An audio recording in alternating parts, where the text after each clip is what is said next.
Yes. Sona, welcome. Thank you. With your beautiful instrument, kora, the kora. When I look at it like this, and I don't get to see such instrument up close on a daily basis, it looks really interesting and beautiful to me. What does it mean to you? It means everything to me, you know. It's the music it's the instrument that takes my heart, my soul. I think everything about it is what I communicate with. And, I'm able to express myself freely on it, unlike any of the other instruments that I've played. Okay. What makes it so special? I mean, there are how many strings? 21. 21 altogether. Yeah. 21. And what does it take to play the instrument, like technically? A lot of time, yeah. Like any instrument, though. Practice. It takes a lot of practice, yeah. But with this as well, because it carries a very heavy tradition, it's not just the technique of learning to play it. You have to spend a lot of years understanding the tradition that it belongs to. The music is an oral tradition, so it's not written. You have to learn everything by ear, by memory, and that takes a lot of years of studying with your elders to try to absorb the tradition, the repertoire, and the meaning of the songs and the history of the songs. There's so much to it than just to play it. There's a lot more to it. Yeah. Well, all of this tradition and history from Gambia, where you're from, how did you get all of that while you were living in London and were born and raised there? By being always connected with my family, you know. I was always there. So it's like my childhood was really split between two places, you know, and always being in contact with the family and the music and the culture. I was fortunate that my older brother was studying with my father at the time as well. So even when I was in London, I was still learning from him because he was also in the UK with me. So throughout the years that I wasn't, you know, sort of having a chance to study with my father, I was able to study with my dad. Yeah. And then when I was in Gambia, my grandfather, he never taught me directly, but I was always around it. So you absorb, again, you absorb a lot of the music already. Because what kind of a family are you from? It's a musical family? Yes, it's called a griot family. Yeah, what does that mean? Griot is the term used to talk about certain families in the Manding part of West Africa, which dates to the Malian Empire specifically. And that tradition was established around that time, 13th century. Since then, we've had certain families that take care of the music for society. So this is not the music for outside society. This is the music for people, for kings, for royalty, for royal courts. This is the instrument that belongs to that tradition. Wow. So the griots are certain families, and you have to be born into one of those families to be able to take up this instrument. Really? And then, so you have to be from that family, and then it's also not common even to play it when you're a woman. Right. So it's only for certain men. Yes, for griot men. Yeah. That's right. So you were born in a griot family, woman. How did you pick up this instrument? What happened? I started making noise on it when I was young, you know, like just messing around with it. And my brother saw I had an interest in it, you know. I was just, as you know, small children do. So he's the first one that started to teach me just small, very simple things. And over the years, I stuck with it. And then later, I think I was in my teenage. That's the years I decided I really wanted to do this professionally, not just as something that I do at home and for enjoyment. It's something I want to pursue. And then he taught you, and also your father. Yes, yeah. And they were willing to that. They didn't tell you like that's not for a woman. My brother was very for supporting for me to do it.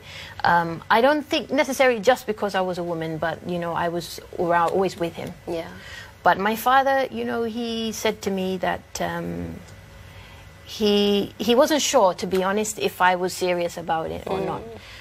But I know the time that he realized I was serious because he just looked at me in a different way. And he said to me, you know what, if you're really going to do this thing, make sure you become a good kora player. Don't be a female kora, just be a good kora player. And I'm going to give you what I know. And that moment, I remember sitting with him and him saying that to me, and that for me just gave me the confidence and the boost to really stick with it, because I felt he believed I could do it. So it's not the most important thing that you're the first female kora virtuoso. It's for him, no. Yeah, it was just more that he important. wanted a legacy. I'm the next generation from him, so he can pass it on. Wow. Yeah. Can you maybe let me hear a piece just by yourself, because you played with the band, which is beautiful. They support the instrument beautifully, but just to hear the character of the instrument. Yeah. Okay. On its own. Yeah. It's a little difficult sitting down, to be honest. It's better to stand. But stand. So I will just play a small part of a traditional song. This is one of the songs I took from my father. So it's a traditional song, not my composition, but it's one of the first songs that I took from my father. All so. Right.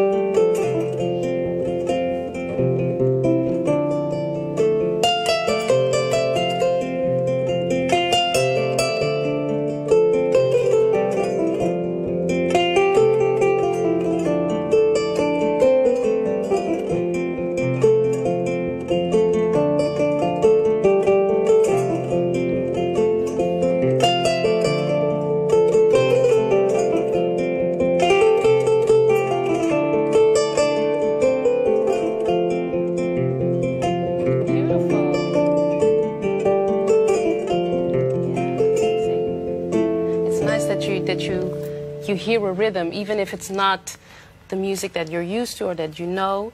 When you play, you hear, you hear a beat through it. That's right. Yeah. Wow, that's right. Amazing. Yeah. Now, I think you are an example to a lot of women for picking up this instrument. Are there any other female kora players that you know of? Well, I actually taught the kora for many, many years in London, and I would say 80% of my students were women. Really? Yeah. That's where you also, you were born there also. Yeah, so I was, and I studied at university in the UK. So, but the women are not from griot families, though. They are from all over the world, you know. But so it's much more unusual to find, it's not unusual to find women learning the instrument, but to find women from inside the griot families to take it up, because the tradition is so strong on them that I think there's more restrictions for them to take it up than women who are born outside of those families. I see. You also studied cello, piano, classical music, right? Do you feel that that has changed the way you play the kora? Having that classical background also. It's very hard to analyze what would have been if you didn't do something, because it becomes a part of you. But what I would say there is that I went on a journey. I started with the kora. I went to study classical music, orchestration, notation, and so on. But I came to a certain point where I didn't connect anymore with the music. I felt I had got everything I could get from it. Learning the ropes, learning so much about, you know, the written world of music. Now I wanted to feel fulfilled musically again. And the only place I could find it was at the beginning, which was what I left, was the kora. I never really truly left it behind. I continued to play it in my pastimes, but I couldn't really invest my time in it much.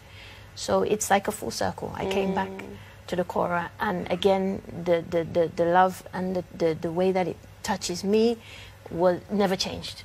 So in a way it feels like it didn't change, but maybe something I added, I don't know.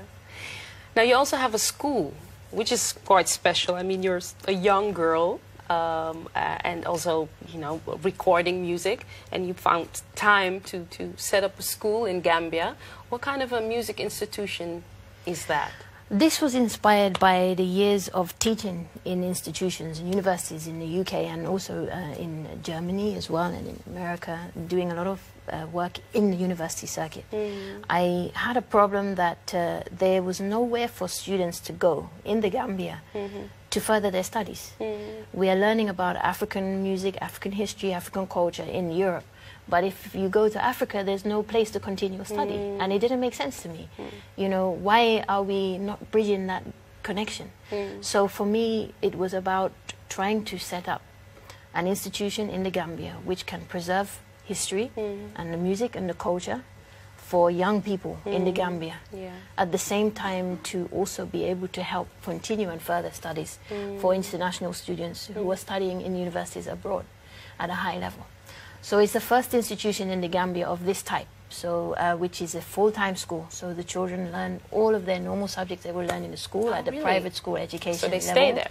They're there from every day of the week, normal hours of school, English, maths, science, all the rest of it. But we have a focus on music, so they do a lot of intensive study on music. And the reason they are accepted into the school is based on musical talent only, not on their academic achievement, only on musical talent.